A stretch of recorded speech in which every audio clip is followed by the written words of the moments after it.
सोचिए एक ऐसा नाटक जिसने रातों रात ब्रिटिश थिएटर का चेहरा ही बदल दिया। हाँ बिल्कुल। एक अकेली आवाज गुस्से, मोहभंग और वर्गीय कड़वाहट से इतनी भरी हुई कि उसने पूरे समाज को जैसे हिला कर रख दिया हो। सही कहा। हम बात कर रहे हैं जॉन ओसबॉर्न के 1956 के landmark play look back in anger की। आज हम इसी नाटक की थोड़ी गहराई में उतर रहे हैं। हमारे पास एक स्टडी गाइड है जो इसके हर पहलू को आप कह सकते हैं खंगालती है। जी। मतलब इसकी ऐतिहासिक जड़ों से लेकर किरदारों के मन तक, कहानी के तीखे मोड़ों से लेकर इसके गहरे सामाजिक संदेशों तक, सब कुछ। बिल्कुल। और हमारा इरादा सिर्फ कहानी सुनाना नहीं है, बल्कि ये समझना है कि ये नाटक इतना जरूरी क्यों बना, ये क्यों लिखा गया, इसने उस वक्त के समाज पर और थिएटर पे क्या असर डाला, और क्या आज भी इसकी गूंज सुनाई देती है। सही। ये उन सभी के लिए एक दिलचस्प पड़ताल होगी जो या तो इस नाटक को पढ़ रहे हैं या बस ब्रिटिश थिएटर के इस खास मोड़ को समझना चाहते हैं। इस पड़ताल में हम सबसे पहले देखेंगे कि ये नाटक किस माहौल में पैदा हुआ। फिर मिलेंगे इसके किरदारों से, खासकर जिमी पोर्टर से, जिसके गुस्से ने एक पीढ़ी को आवाज दी। बिल्कुल।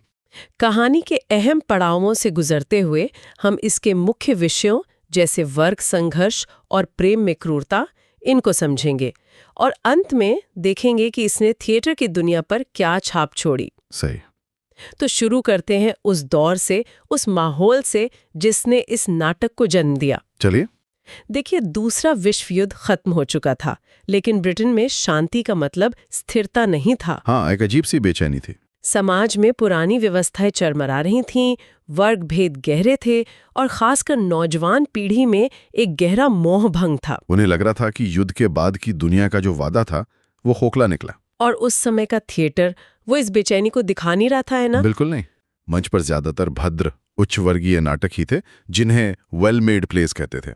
अच्छा। मतलब एक तयशुदा फॉर्मूले पर चलने वाले नाटक। अमीर घरों की सजी संवरी कहानियां, असल जिंदगी की खुरदुरी सच्चाई कम ही दिखती थी। सब कुछ बहुत सलीकेदार, बहुत प्रिडिक्टेबल सा। हाँ, और इसी शांत सतह के नीचे एक उबाल था, और जॉन ऑसबॉर्न ने उसी उबाल को मंच पर ला खड़ा किया। यही क्रांतिकारी था। उन्होंने एक कच्ची, बेबाक और गुस्सैल आवाज को मंच दिया। वो आवाज जो वर्किंग क्लास या निम्न मध्यम वर्ग की थी, जिसे तब तक अनदेखा किया जा रहा था। और इसने तुरंत एक कनेक्शन बनाया।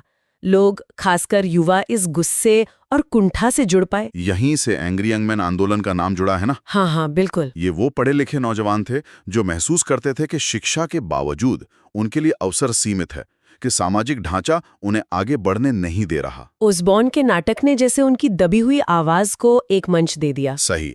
एक पूरी पीढ़ी की भावना का प्रतीक बन गया। और इसने थिएटर की शैली को भी बदल दिया, जिसे किचन सिंक रियलिज्म कहा गया। हाँ, किचन सिंक नाम ही देखिए, इसलिए क्योंकि ये पहली बार था जब मंच पर रोजमर्रा की साधारण, यहां तक कि थोड़ी अस्त व्यस्त जिंदगी को दिखाया गया। ड्राइंग रूम की जगह तंग किराए के कमरे, चाय के प्याले, इस्त्री बोर्ड, सिंक में पड़े बर्तन, ये सब मंच पर आ गए। ये यथार्थवाद इसलिए क्रांतिकारी था क्योंकि इसने ग्लैमर से दूर आम लोगों के संघर्षों और उनके घरेलू जीवन को कहानी के केंद्र में रखा। वो और पुख्ता करती है। लगभग पूरा नाटक इंग्लैंड के मिडलैंड्स के एक छोटे से एक कमरे वाले फ्लैट में ही घटता है। सिर्फ एक कमरा, जहां सारे किरदार एक साथ रहते हैं, टकराते हैं।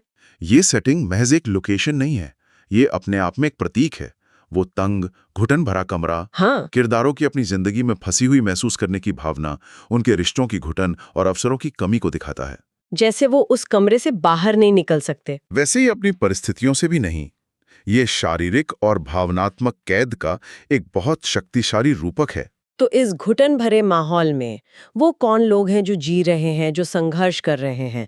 किरदारों की बात करते हैं। हाँ, और जाहिर है शुरुआत जिमी पॉटर से करनी होगी। बिल्कुल, जिमी से ही। जिमी सिर्फ 25 साल का नौजवान, नाटक का दिल और उसकी धड़कन कह सकते हैं। वो बेहद बुद्धिमान है, विश्वविद्यालय से पढ़ा हुआ है, लेकिन उसकी मौजूदा हकीकत क्या है? वो अपने दोस्त क्लिफ के साथ एक मिठाई की दुकान चलाता है। यही विरोधाभास। हाँ, उसकी शिक्षा और उसकी रोजमर्रा की जिंदगी के बीच ये खाई ही उसके अंदर के गुस्से को हवा देती है।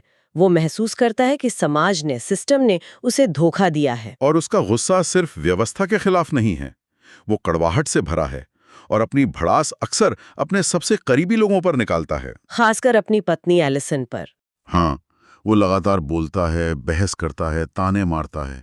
सोर्स बताता है कि वो एक ऐसी दुनिया में किसी गहरे अर्थ, किसी सच्ची भावना की तलाश में है जो उसे खोखली और बनावटी लगती है। लेकिन उसकी तलाश का तरीका बहुत विनाशकारी है। हम्म फिर है एलिसन पॉटर, जिमी की पत्नी।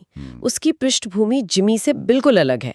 वो एक उच्च मध्यम वर्गीय सैन्य परिवार से आती है। और ये वर्गीय अंतर उनके रिश्ते में लगातार तनाव पैदा करता है। एलिसन स्वभाव से शांत, शालीन और थोड़ी निष्क्रिय सी लगती है, ज्यादातर जिमी के हमलों को चुपचाप सहती हुई। एलिसन सिर्फ एक व्यक्ति नहीं, वो उस वर्ग और उस जीवन शैली का प्रतीक है जिससे जिमी नफरत करता है, लेकिन शायद कहीं ना कहीं आकर्षित भी होता है। उनका रिश्ता ही नाटक के केंद्रीय संघर्षों में से एक है। वर्ग का संघर्ष, लिंग का संघर्ष और संवाद की कमी का संघर्ष। बिल्कुल। क्या उसकी शांति सिर्फ निष्क्रियता है या गहरे दमन का नतीजा? सोर्स इस पर सोचने को मजबूर करता है। उनका साथी है क्लिफ लुइस, जिमी का वेल्श दोस्त और बिजनेस पार्टनर। क्लिफ, हाँ, वो गर्मजोशी से भरा, मजेदार और वफादार है।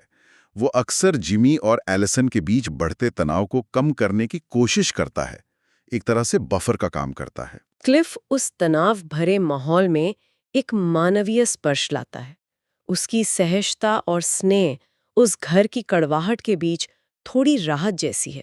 वो दिखाता है कि साधारण मानवीय रिश्ते भी मायने रखते हैं। और फिर आती है हेलेना चार्ल्स, एलिसन की दोस्त, जो उसी की तरह उच्च वर्गीय पृष्ठभूमि से है। हेलेना जब वो नाटक में आती है तो शुरू में जिमी के व्यवहार से सख्त नफरत करती है, उसे असभ्य मानती है और एलिसन को उसे छोड़ने के लिए उकसाती है। लेकिन यही कहानी एक अप्रत्याशित मोड़ लेती है।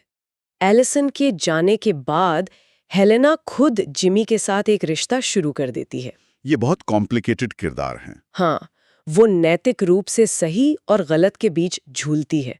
क्या वो जिमी की तीव्रता से आकर्षित होती है या वो भी उसी सामाजिक ढांचे का हिस्सा है जिसे जिमी चुनौती देता है? सोर्स उसे एक ऐसे किरदार के रूप में दिखाता है जो पारंपरिक नैतिकता और व्यक्तिगत इच्छा के बीच फंसा हुआ है। बिल्कुल। और अंत में कर्नल रेडफर्न, एलिसन के पिता। हाँ, कर्नल।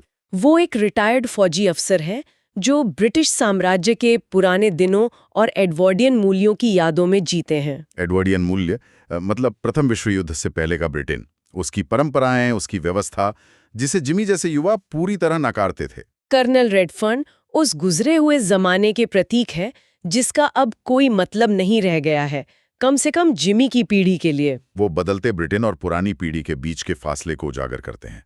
जिमी के लिए वो उन सभी चीजों का मूर्त रूप है जिनसे वो नफरत करता है। क्लास सिस्टम, पुरानी मान्यताएं, अतीत में जीना। उनका और जिमी का आमना सामना पीढ़ियों और विचारधाराओं का टकराव है। सही कहा। इन किरदारों के ताने बाने से ही कहानी बुनती है। एक्ट 1 हमें सीधे उस एक कमरे के फ्लैट में ले जाता है। एक रविवार की बोरिंग शाम। जिमी अखबार पढ़ रहा है और लगातार शिकायत कर रहा है। समाज, राजनीति, धर्म, अखबार और सबसे ज्यादा एलिसन और उसकी पृष्ठभूमि के बारे में। हाँ, उसके लंबे तीखे भाषण इस एक्ट पर हावी रहते हैं। वो दुनिया से कटा हुआ और नाराज महसूस करता है। और इस दौरान एलिसन चुपचाप इस्त्री करती रहती है। उसकी ये चुप्पी, उसकी निष्क्रियता जिमी के गुस्से को और भड़काती है। वो उससे प्रतिक्रिया चाहता है, चाहे वो लड़ाई ही क्यों ना हो। वो तीव्र सच्ची भावना चाहता है, जबकि एलिसन भावनात्मक दूरी बनाए रखती है।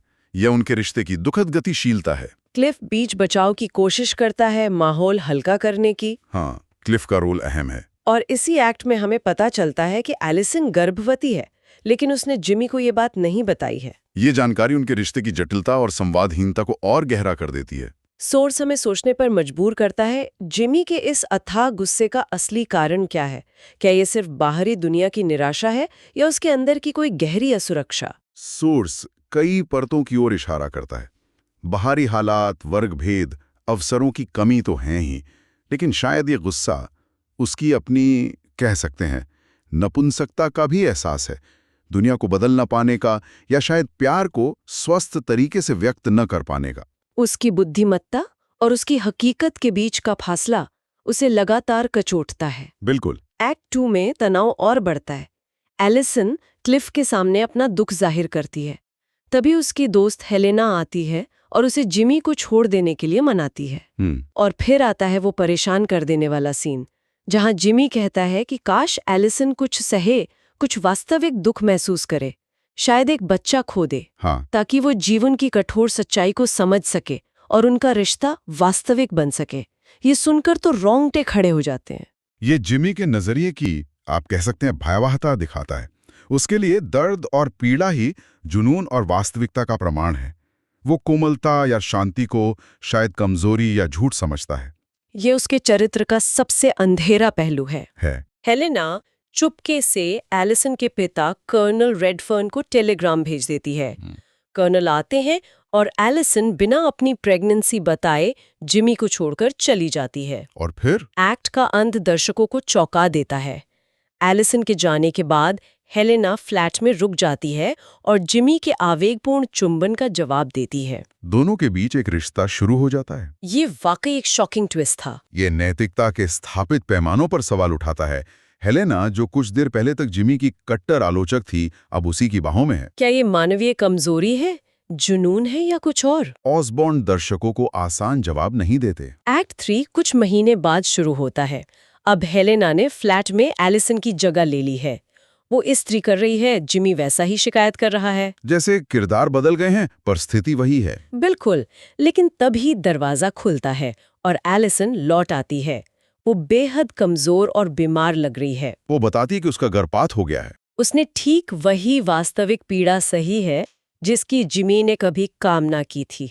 इस भयानक सच्चाई का सामना करके हेलेना टूट जाती है। उसे अपनी स्थिति की अनैतिकता का बोध होता है और वो जिमी को छोड़ने का फैसला करती हैं। अब फ्लैट में फिर से सिर्फ जिमी और एलिसन है, अपने दुख और टूटे हुए रिश्ते के साथ। लेकिन अपनी समस्याओं का सामना करने और उन्हें सुलझाने की कोशिश करने के बजाय वे क्या करते हैं? वे अपने पुराने बचकाने खेल भालू और गिलहरी में खो जाते हैं, एक काल्पनिक दुनिया में, जहां वे कठोर वास्तविकता से बच सकें। नाटक का ये अंत बहुत शक्तिशाली और अस्पष्ट है। क्या ये सुलह की ओर एक कदम है कि साझा दुख ने उन्हें करीब ला दिया है, या ये सिर्फ पलायनवाद है? ये दिखाता है कि वे कभी भी अपनी समस्याओं का सामना करने के लायक नहीं बन पाएंगे और हमेशा इस विनाशकारी चक्र में फंसे रहेंगे। सोर्स कहता है कि ऑसबॉर्न ने जानबूझकर इसे खुला छोड़ा है ताकि दर्शक खुद सोचें। एक दिलचस्प बात यह है कि नाटक क्रांति की बात करता है, पर उसका अंत पलायनवाद में होता है।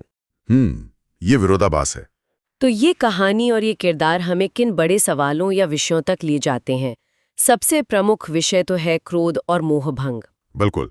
जिमी का गुस्सा सिर्फ व्यक्तिगत नहीं, ये पूरे समाज, उसकी संस्थाओं, चर्च, प्रेस, राजनीति, वर्ग व्यवस्था, सबके खिलाफ है। ये उस पीढ़ी की आवाज है जिसे लगता है कि उनके साथ धोखा हुआ है, कि युद्ध के बाद के नए ब्रिटेन में उनके लिए कोई सम्मानजनक जगह नहीं है। उनका गुस्सा भविष्य के प्रति आशाहीनता से उपजा है। दूसरा बड़ा मुद्दा है वर्ग संघर्ष। जिमी की जड़ें और एलिसन व हेलेना की उच्च वर्गीय परवरिश के बीच का टकराव नाटक के केंद्र में है। उनका घर, उनका रिश्ता, सब कुछ इस वर्गीय लड़ाई का मैदान बन जाता है। कर्नल रेडफर्न की मौजूदगी इस खाई को और चौड़ा करती है। ये सिर्फ किरदारों का आपसी झगड़ा नहीं है, सोल्स इसे उस समय के ब्रिटेन की कठोर सामाजिक सच्चाई के रूप में देखता है, जहां वर्ग आपकी नियति तय करता था। जिमी की कुंठा का एक बड़ा कारण यही है कि वो अपनी प्रतिभा के बावजूद अपनी सामाजिक स्थिति से ऊपर नहीं उठ पा रहा है। सही। फिर एक बहुत ही असहज करने वाला विषय है प्रेम और क्रूरता का घालमेल। हाँ। इस नाटक में प्यार अक्सर गुस्से, तानों और भावनात्मक चोट पहुंचाने के जरिए ही जाहिर होता है। जिमी सच्ची भावना चाहता है, पर उसके लिए सच्चाई का मतलब अक्सर दर्द होता है। हाँ, ये बहुत जटिल है। लेकिन इसी क्रूरता के बीच भालू और गिलहरी का खेल भी है। हाँ, जो एक बचकानी कोमलता, एक छिपी हुई जरूरत को दिखाता है। ये शायद उनके रिश्ते का एकमात्र कोना है जहां वे बिना हथियार डाले एक दूसरे से जुड़ पाते हैं, भले ही वो कल्पना में हो। ये दिखाता है कि रिश्ते कितने उलझे हुए हो सकते हैं। बिल्कुल। महिलाओं की स्थिति और उनकी निष्क्रियता का सवाल भी उठता है। एलिसन और हेलेना ज्यादातर समय या तो चुप रहती हैं या जिमी के गुस्से का शिकार बनती हैं। हालांकि वे अपने चुनाव करती हैं, एलिसन का जाना और लौटना, हेलेना का आना और जाना, जो कहानी को दिशा देते हैं। फिर भी नाटक पे जिमी की आवाज और उसका नजरिया हावी रहता है।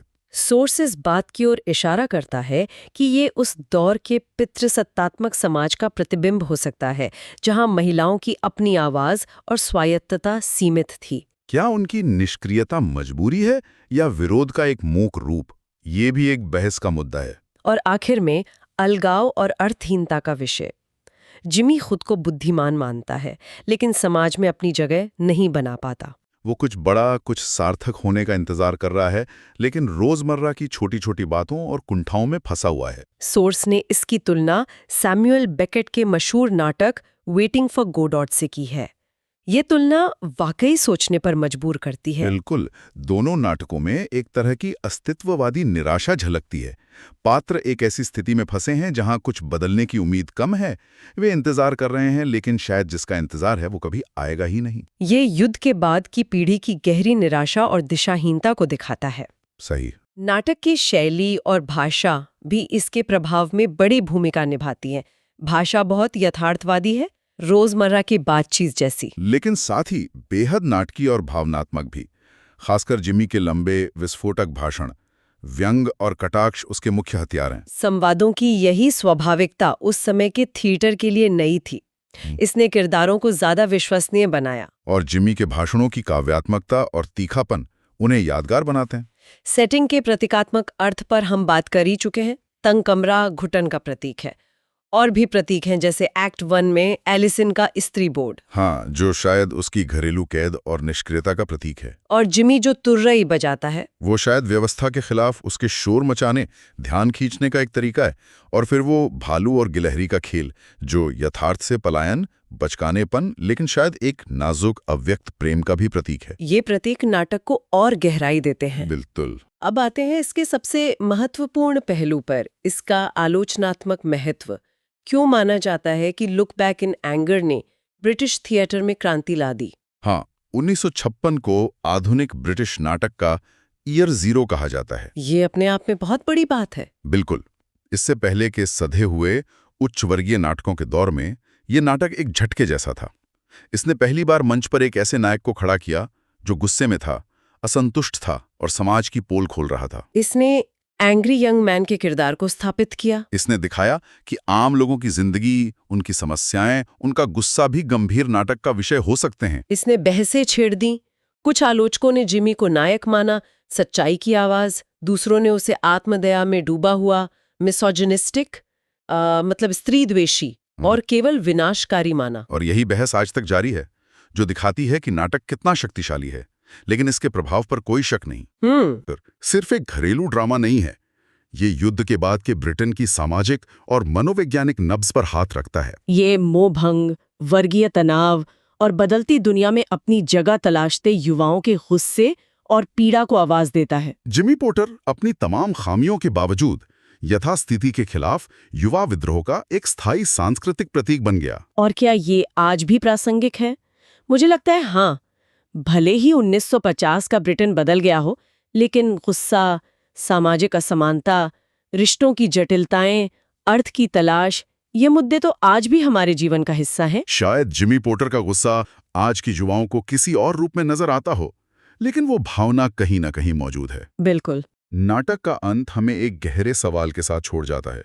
जिमी और एलिसन कठोर वास्तविकता से बचने के लिए कल्पना के खेल में शरण लेते हैं। हाँ। यह सोचने पर मजबूर करता है, क्या जीवन की मुश्किल सच्चाइयों से भागने के लिए पलायनवाद या कल्पना कभी एक स्थायी हल हो सकता है? या सिर्फ समस्याओं को नजरअंदाज करने का एक तरीका है जो हमें बार बार उसी दर्दनाक चक्र में वापस ले आता है? इस पर विचार किया जा सकता है।